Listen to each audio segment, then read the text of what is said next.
ஒரு பெரிய மனசு வேணும். உன்னோட பெஸ்ட் ஸ்டூடெண்ட் என்கிட்ட படிச்சான்னா இன்னும் பெரிய ஆளா வருவன் நினைச்ச பாரு.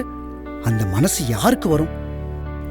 அதுக்கும் மேல சுப்பிரமணியன்ட்ட சொன்ன விஷயத்த கேட்டதும் அப்படியே உடம்பெல்லாம் புல்லரிச்சு போயிடுதுமா. உங்க ஆத்துல வேலை செய்யறவா புள்ளையாமே இந்த அகிலன். என் வீட்டுல வேலை செய்யறவா புள்ள எனக்கு சமமா உட்காந்து பாடுறதா அப்படின்னு நம்முள்ள சில பேருக்கு அந்த மோசமான எண்ணம் வரலாம். ஆனா நீ அவனை சமமா மதிச்சு அவனுக்கு பாட்டு சொல்லி கொடுத்தது மட்டும் இல்லாம அவன் இன்னும் வளரணும்னு யோசிச்ச பாரு. அந்த மனசு யாருக்குமா வரும்? உன்னை என் ஸ்டூடெண்ட்னு சொல்லிக்கிறதுல எனக்கு ரொம்ப பெருமையா இல்ல கர்வமா இருக்குமா. கலை ஆரம்பிச்சதே சமுதாயத்தில் இருக்கிற வேறுபாடுகளை கலையத்தான். முதல்லலாம் சமமா உட்காந்துதான் பார்த்தோம், ரசிச்சோம். தர சீட்டு நாற்காலி சீட்டுன்னு முதல்ல ஒருத்தன் பிரிச்சான் பாரு, அங்கதான் பிரச்சனையே ஆரம்பிச்சது. இவா கீழே இவா மேலன்னு யார் சொன்னது? அவாவா செய்யற செயல தானே கீழே மேலே எல்லாம்.